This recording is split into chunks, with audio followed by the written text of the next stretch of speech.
ॐ शान्ताकारं भुजगशयनं पद्मनाभं सुरेशं वैश्वाधारं गगनसदृशं मेघवर्णं शुभाङ्गं लक्ष्मीकान्तं कमलनयनं योगिभिध्यानगम्यं वन्दे विष्णु भवभयहरं सर्वलोकैकनाथनाथं।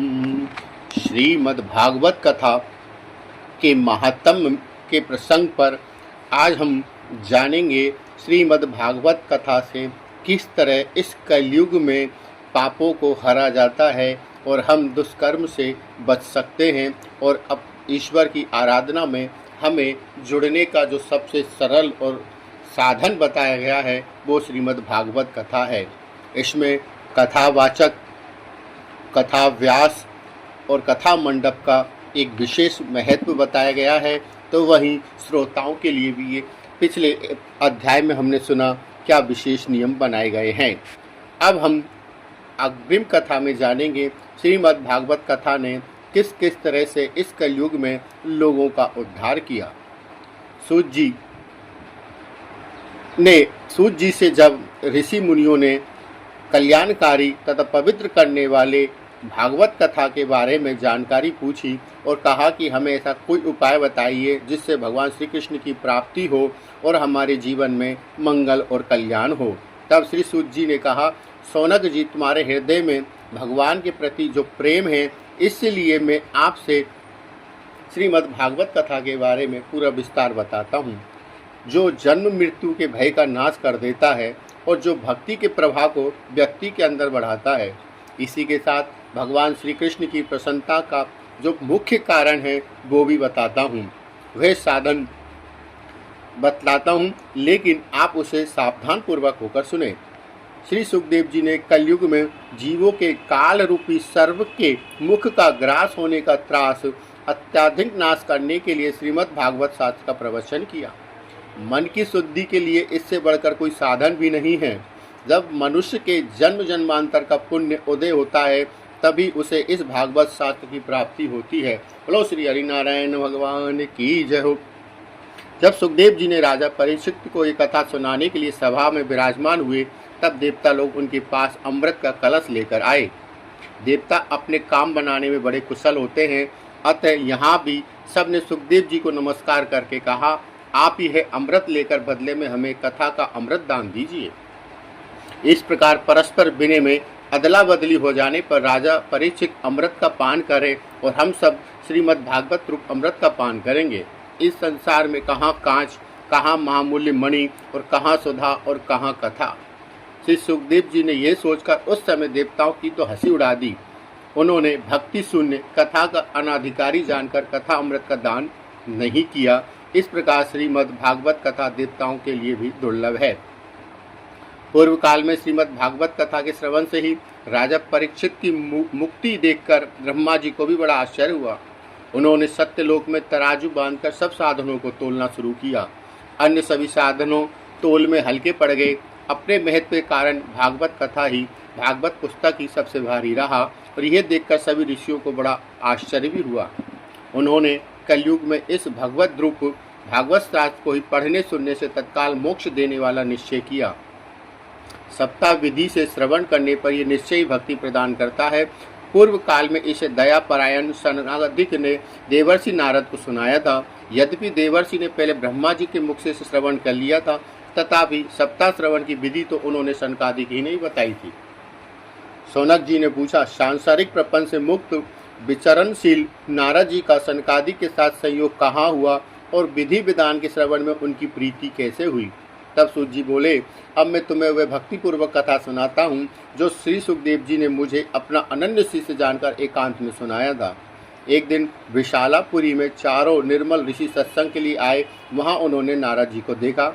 सनकादिक जी ने पूछा, ब्राह्मण, आपका मुख उदास क्यों हो रहा है और आप यहाँ किस चिंता में इस तरह से बैठे हो? जल्दी जल्दी और आप कहाँ जा रहे हो? आपका आगमन कहाँ से हो रहा है? इस समय तो आप उस पुरुष के समान व्याकुल जान पड़ते हो जिसका सारा धन लुट गया हो।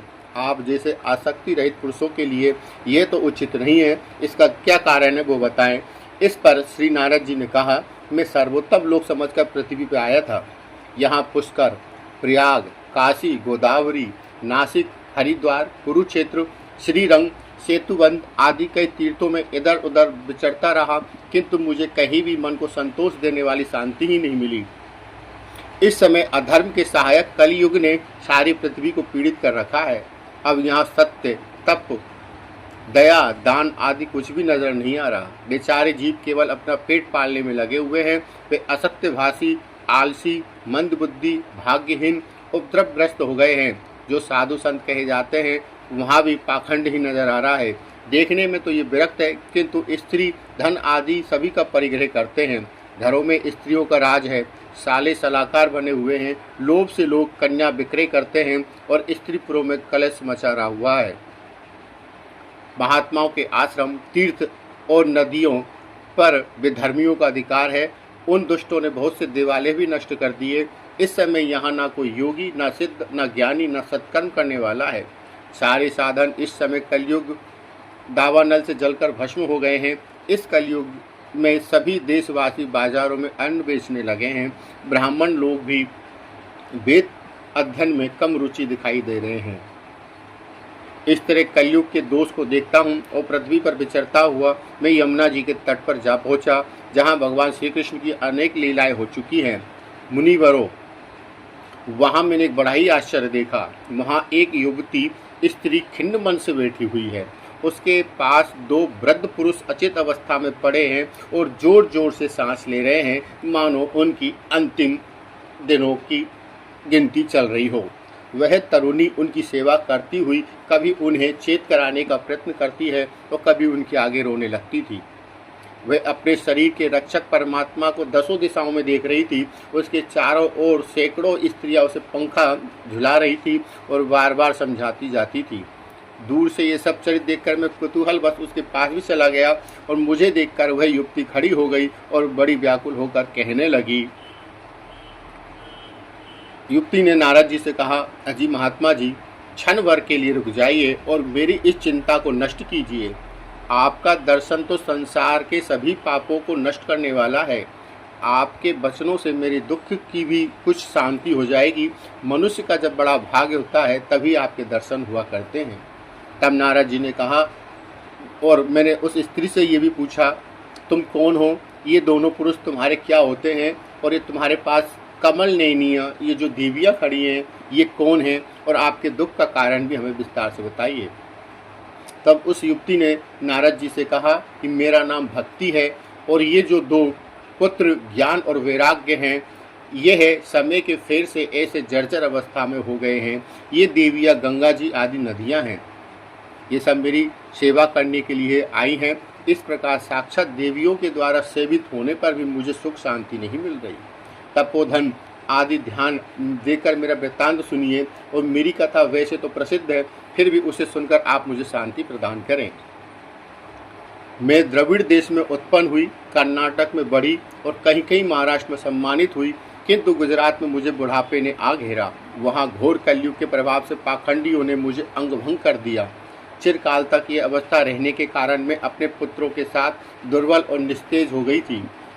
जब से मैं वृंदावन आई तब से पुनः परम सुंदरी सुरूपवती नवयुक्ति हो गई, किंतु सामने पड़े हुए दोनों मेरे पुत्र थके मांदे दुखी हो रहे हैं। अब मैं स्थान छोड़कर अन्यत्र जाना चाहती हूँ। ये दोनों बूढ़े हो गए हैं, इसी दुख से मैं दुखी हूँ। मैं तरुणी हूँ और ये मेरे दोनों पुत्र बूढ़े क्यों हुए? हम तीनों साथ साथ रहते, यह विपरीतता क्यों? ये सवाल भक्ति ने नारद मुनि से कहा। इसी से आश्चर्यचकित चित्त से इस अवस्था पर शोक करती हुई हूँ। आप परम बुद्धिमान और योग निधि हैं, इसका कोई उपाय बताइए और इसका कारण भी बताइए। तब नारद जी ने कहा, हे साध्वी, मैं अपने हृदय में ज्ञान दृष्टि से तुम्हारे संपूर्ण दुख का कारण देखता हूँ। तुम्हें विषाद दुख नहीं करना चाहिए। श्री हरि नारायण भगवान ही आपका कल्याण करेंगे। इस तरह सूत जी कहते हैं। मुनिवर नारद जी ने एक ही क्षण में उसका कारण जानकर कहा। सुनिए नारद जी ने क्या जवाब दिया। देवी सावधान होकर सुनो, यह दारुण कलयुग है। इसी से इस समय सदाचार, योग मार्ग और तप आदि सभी लुप्त होते जा रहे हैं। लोग दुष्कर्म में फंसते जा रहे हैं, अधासुर बन रहे हैं। संसार में जहाँ भी देखो वही जितने भी सत्पुरुष हैं वे दुख से ग्लान हैं, दुष्ट सुखी हो रहे हैं। इस समय जिस बुद्धिमान पुरुष का धैर्य बना हुआ है वही बड़ा ज्ञानी और पंडित है। पृथ्वी क्रमशः प्रतिवर्ष शेष जी के भार के रूप को धोती जा रही है। ये छूने योग्य तो क्या देखने योग्य भी नहीं रह गई। इसमें कहीं मंगल ही नजर नहीं आ रहा। अब किसी के पुत्रों के साथ तुम्हारा दर्शन भी नहीं होता। विषय अनुराग के कारण अंधे बने हुए जीवों से उपेक्षित होकर तुम जर्जर हो रही थी। वृंदावन के संयोग से तुम्हें नवीन तरुणी हो गई। ये वृंदावन धाम धन्य है जहाँ भक्ति सर्वत्र नृत्य कर रही है। परंतु तुम्हारे इन दोनों पुत्रों का यहाँ कोई ग्राहक नहीं, इसलिए इनका बुढ़ापा नहीं छूट रहा। यहाँ इनको कुछ आत्मसुख, भगवत स्पर्श जनित आनंद की प्राप्ति होने के कारण ये सोते से जान पड़ते हैं। तब भक्ति ने कहा, राजा परीक्षित ने इस पापी कलयुग को क्यों रहने दिया? इसके आते ही सब वस्तुओं का सार जाने कहाँ से चला गया।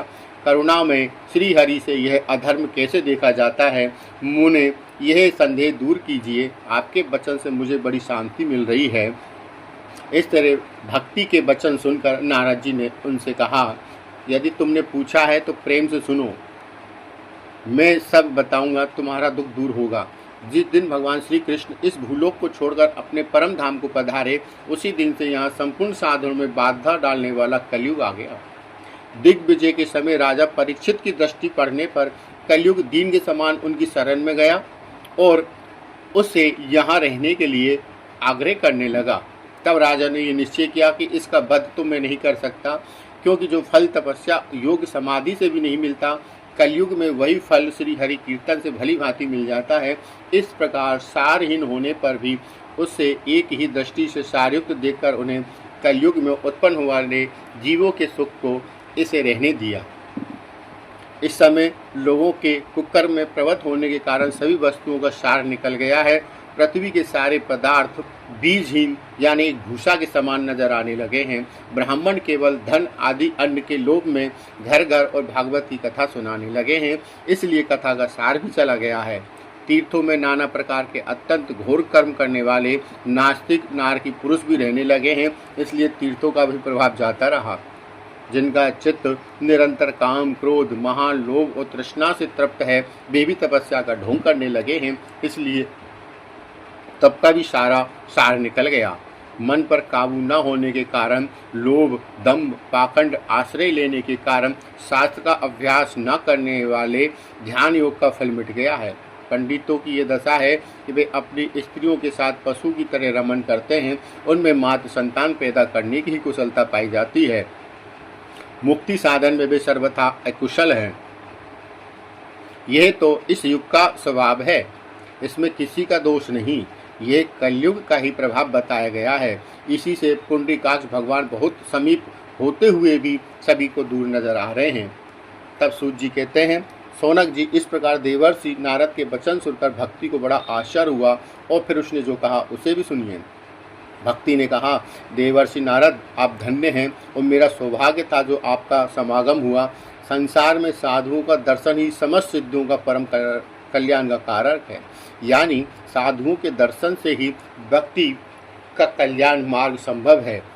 आपका केवल एक बार का उपदेश धारण करना, कयाधु कुमार प्रहलाद ने विजय पर माया प्राप्त कर ली थी। आपके ही दिशा निर्देश से ध्रुव भी आपकी कृपा से ध्रुव पद को प्राप्त किया था। आप सर्वमंगल और साक्षात श्री ब्रह्मा जी के पुत्र हैं। मैं आपको नमस्कार करती हूँ। अब हम इससे आगे की कथा में जानेंगे भक्ति का दुख दूर करने के लिए नारद जी ने आगे क्या प्रयास किए। बोलो श्री सत्यनारायण भगवान की जय। बोलो श्री हरि नारायण भगवान की।